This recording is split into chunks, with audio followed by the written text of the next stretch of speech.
안녕하세요. 드림TV 채널의 세연입니다.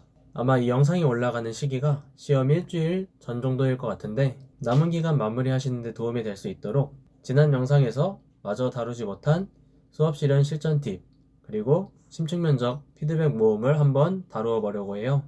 영상을 보시기 전에 말씀드리고 싶은 것은 지난 영상에서 말씀드린 것과 마찬가지로 이 영상에 나온 모든 내용을 반영하기 위해 노력하기보다는 본인에게 맞는 몇 가지 요소들을 취사 선택하여 반영하시면 될 것 같다는 것이에요. 그리고 여기서 말씀드리는 내용 역시 제가 개인적으로 생각하는 것들을 많이 담았기 때문에 제3자에서는 이러한 요소들을 중요하게 생각했구나 라고 하나의 참고사항 정도로 생각해 주시면 좋을 것 같습니다. 마지막으로 남은 기간 정리하시는데 이번 영상이 많은 도움이 되었으면 좋겠고 혹시나 궁금한 점이 있으시면 댓글에 편하게 남겨주세요. 저희가 확인하는 대로 바로바로 답변 드릴 수 있도록 노력하겠습니다. 그러면 본 영상 시작하겠습니다. 네, 그러면 본격적으로 수업 실현 실전 팁에 대해서 이야기해 보겠습니다. 가장 먼저 이야기 드리고 싶은 것은 가장 기본이면서도 중요한 문제를 꼼꼼하게 읽는 것입니다. 실제로 피드백을 진행하면서 주어진 조건들을 꼼꼼하게 확인하지 않아서 실수하는 사례들을 많이 보았는데요. 예를 들면 평소 연습하던 수업 실현 단계가 아니라 전혀 다른 단계를 실현하라는 문제가 출제되었을 때 평소에 연습하던 대로 실현을 하였다가 당황하는 경우를 종종 보았습니다. 또한 문제에서 수업자의 의도를 말하라는 말이 없었는데도 불구하고 수업자의 의도를 이야기하는 경우도 굉장히 많이 보았어요. 만약 문제에서 요구하는 수업 실현 단계대로 실현을 하지 않으면 필수 단계들과 조건들을 놓칠 가능성이 매우 높기 때문에 무조건 수업 실현 단계가 어디부터 어디까지인지를 확인해 주셔야 합니다.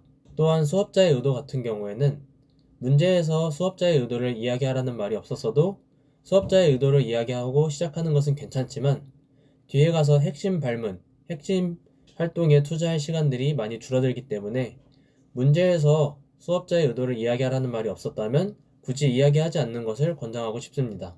다음으로 말씀드리고 싶은 것은 중요하지 않은 내용은 간결하게 넘어가라인데요. 제가 생각했을 때 수업 실현에서 가장 중요한 것 중 하나는 수업의 큰 흐름인 것 같아요.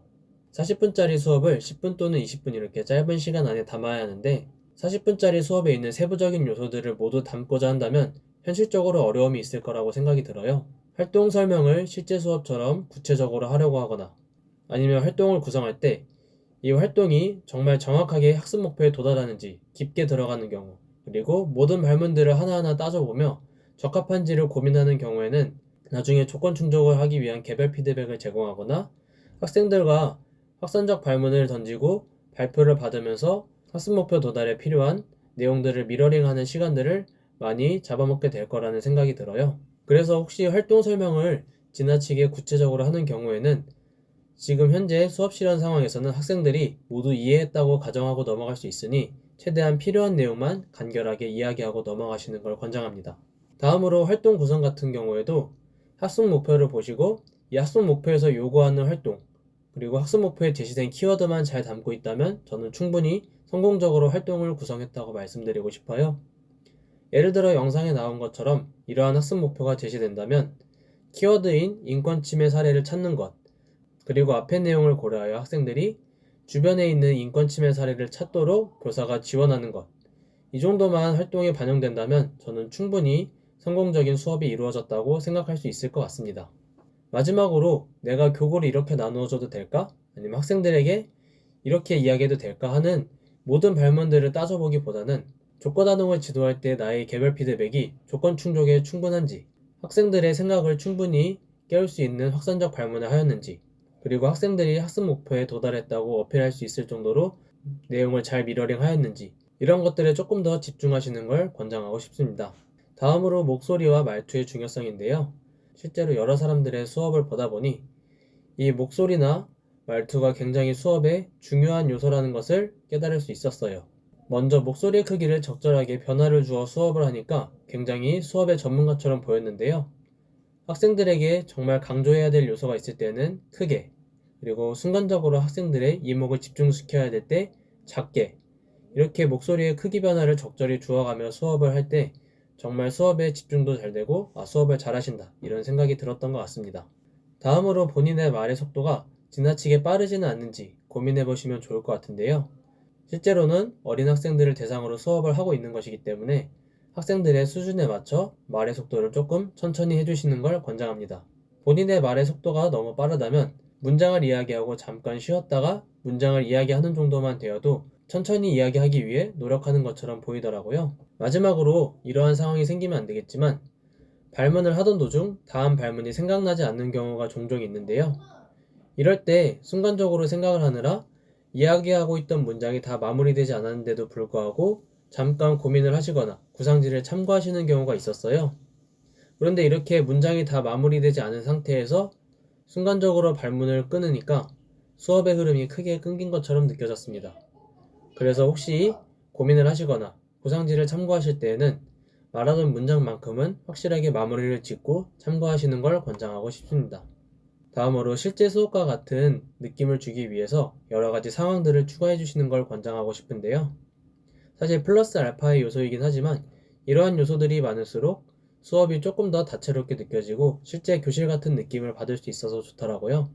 예를 들어서 TV나 칠판 같은 걸 활용하여 학생들에게 자료를 제시할 때 맨 앞 또는 맨 뒤에 앉은 학생들은 잘 보이지 않을 수 있으니 이러한 학생들을 고려한 발문을 해주시거나 순회지도를 하시면서 조건 아동 외에도 조건에 없는 아동을 추가하여 개별 피드백을 제공하시는 것도 하나의 좋은 방법이 될 것 같습니다. 다음으로 말씀드리고 싶은 것은 과정중심 평가를 할 때 더 명확하게 드러날 수 있도록 해달라는 것인데요. 다들 관찰평가는 잘 하시지만 종종 자기평가, 상호평가와 같은 과정중심 평가는 한 번 정도 진행하고 그냥 넘어가시더라고요. 저 같은 경우에는 활동일에서 자신의 협력, 참여 정도에 대해서 자기평가를 실시하고 점수가 조금 낮은 학생을 포함했었어요. 그 후에 이 학생들에 대해서 점수가 낮아도 괜찮다. 다음 활동에서 충분히 잘해서 점수를 올릴 수 있다. 이렇게 피드백을 전체적으로 제공한 후에 다음 활동에서 개별 피드백 또는 다른 과정중심 평가를 진행하고 전체 피드백을 통해서 이 학생들이 나아졌다는 것을 다시 한번 어필하였습니다.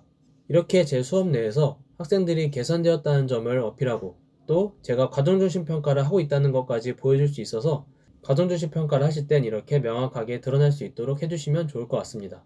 이러한 내용들을 이전에 올렸던 수업 실현 영상에서 구체적으로 다루었어야 하는데 카메라 앞에서 찍다 보니 긴장해서 정확하게 담지를 못했어요. 더 정확한 수업을 제공하지 못한 점에 대해서 죄송하다는 말씀을 드리고 싶어요. 마지막으로 말씀드리고 싶은 것은 수업을 할 때 자신있게 하면 좋겠다는 것이에요. 앞에 앉아 계신 평가관 분들은 사실 선생님들께서 나가서 뵙게 될 교감, 교장 또는 부장 선생님이에요. 실제로 평가에 들어가셨던 분께 여쭤보니 속으로는 저 친구 정말 수업 잘한다. 아니면 저 친구가 우리 학교에 왔으면 좋겠다. 이렇게 속으로는 선생님들이 정말 잘한다고 감탄을 하고 계시지만 어쩔 수 없이 교육청에서 지시한 대로 그냥 무거운 표정을 짓고 있으실 뿐이에요. 그래서 시험장 분위기가 무겁더라도 저분들이 속으로는 나를 잘 봐주기 위해서 노력하고 있을 거야. 이렇게 생각하면 마음이 조금 편해지실 것 같아요. 그래서 본인이 가지고 있는 모든 강점들을 자신있게 보여주고 오시면 좋을 것 같습니다.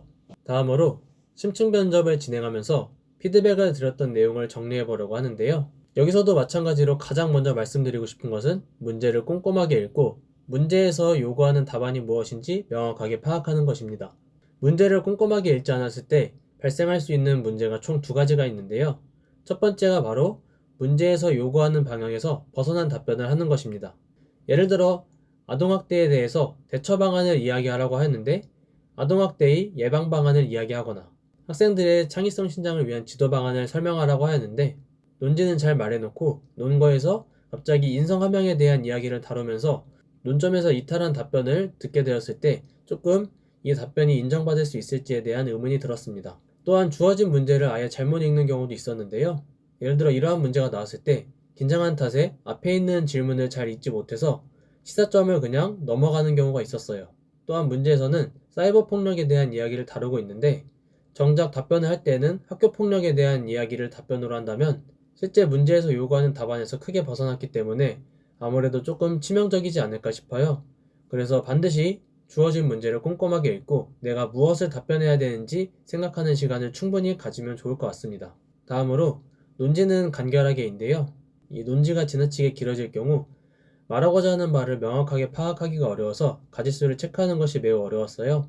예를 들어 협력학습을 실시하겠다는 답안을 얘기하면 되는데 그에 대한 부연 설명이 이렇게 길어진다면 협력학습이라는 키워드를 캐치하기 매우 어려울 것 같아요.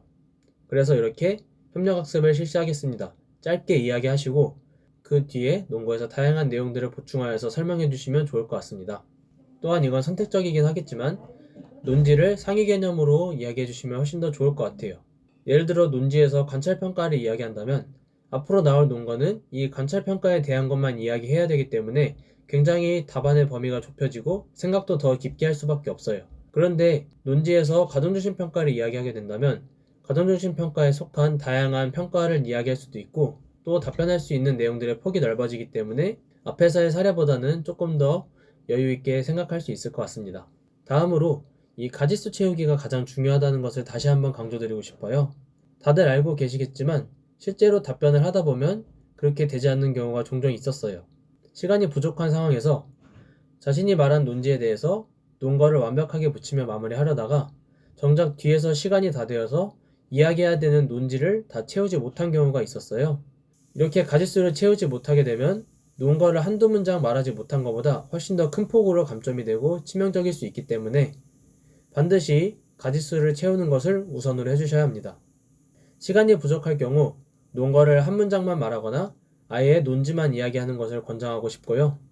연습을 하실 때 특정 논지에 대해서 논거의 양이 지나치게 많지 않은지 고민해 보시는 것도 좋을 것 같아요. 종종 답변을 듣다 보면 초반에 논지를 말씀해 주실 때에는 5문장, 6문장의 논거를 붙이시면서 굉장히 뒷받침을 잘 해주시지만 뒤에서 이야기할 시간을 그만큼 뺏기는 것이기 때문에 뒤에서는 급하게 마무리를 하게 되는 경우가 종종 있더라고요. 그래서 특정 논지에 내가 논거의 양이 많진 않은지 고민해 보시면서 최대한 논거의 양이 골고루 들어갈 수 있도록 시간 안배를 해주시면 좋을 것 같습니다. 그리고 혹시 평소에 연습하실 때 시간이 많이 부족했다면 서론과 결론을 아예 빼는 것도 하나의 방법이 될 수 있을 것 같아요. 다음으로 말씀드리고 싶은 것은 각 논지들을 명확하게 구분 지어야 한다는 것인데요. 가짓수에 맞게 답변하였는지 체크하기 위해서는 각 논지들이 명확하게 구분되어서 들릴 수 있도록 해주시는 게 매우 중요할 것 같습니다. 예를 들어 담화 표지어로 먼저, 다음으로 이렇게 말씀해 주시면 정확히 지금 몇 번째 논지인지 몇 개를 말했는지 파악하기가 굉장히 어려웠어요.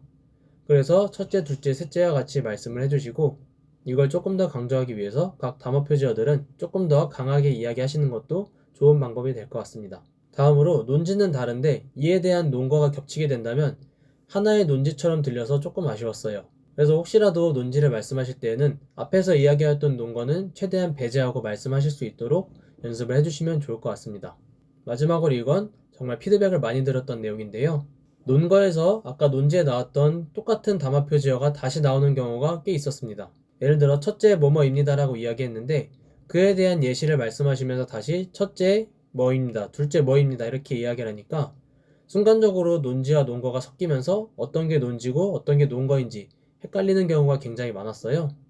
듣는 입장에서는 무엇이 논지인지 헷갈릴 수 있기 때문에 논거에서는 최대한 같은 담화 표지어를 사용하지 않는 것을 권장하고 싶습니다. 그리고 정말 사소한 것 같지만 교직과는 반드시 본인의 언어로 풀어서 이야기하는 걸 강조하고 싶어요. 최근 2차 변별력이 늘어나면서 교직에 나갔을 때, 학생들을 마주하였을 때 내가 어떠한 교사가 될 것인지 이러한 고민들을 평소에 많이 하였는지에 대해서 알아볼 수 있는 문제들이 많이 출제되고 있는 것 같아요. 그런데 이러한 문제에서 각 시도교육청에서 제시한 식책을 그대로 언급하는 것은 조금 위험할 것 같아요. 예를 들어 정말 많이 들었던 답변 중 하나가 한 아이도 소외되지 않는 책임교육이 본인의 교육 철학이다. 이러한 답변을 들었었는데 사실 이러한 내용이 틀린 것은 아니지만 시책에 나온 그대로 이야기하니까 조금 진정성이 부족해 보였어요. 그래서 혹시라도 책임교육에 대해 이야기하려면 이렇게 본인만의 언어로 풀어서 설명해 주시고 그에 대해서 충분히 고민했음을 어필할 수 있도록 이야기해 주시면 좋을 것 같습니다. 마지막으로 논지와 논거의 연계성인데요. 물론 가장 중요한 것은 가짓수를 체크할 때 참고하게 될 논지이지만 가끔씩 고개를 갸우뚱하게 되는 논지를 들었을 때 논거가 굉장히 훌륭해서 이것도 모범 답안으로 인정받을 수 있겠다 라고 생각되는 경우가 있더라고요. 그래서 이 논거에서 확실하게 논지를 뒷받침할 수 있는 내용들을 포함해 주셔야 된다고 생각합니다. 예를 들어 지시문에 있는 어떤 문제점을 짚었을 때 그 문제점에 대해서 확실하게 그 이유를 설명해 주지 않으면 도대체 이게 왜 문제지? 이렇게 의문이 들 때가 있었어요. 그렇기 때문에 이것이 왜 문제인지 명확하게 이유를 알 수 있도록 논거를 꼭 추가해 주셔야 될 것 같습니다. 네, 선생님들 이제 임용시험이 약 일주일 정도밖에 남지 않았는데 그동안 정말 고생 많으셨죠? 일주일 뒤에 이 시험을 마치시고 꼭 최종 합격하셔서 선생님들께서 교직에서 본인의 꿈을 이룰 수 있는 날이 다가왔으면 좋겠습니다. 남은 기간 동안 시험 잘 마무리하셔서 다음에는 선생님들을 현장에서 동료교사로 뵐 수 있으면 좋겠습니다. 선생님들 모두 새해 복 많이 받으시고 원하는 결과를 받으실 수 있으면 좋겠습니다. 저희 드림TV가 진심으로 응원합니다. 감사합니다.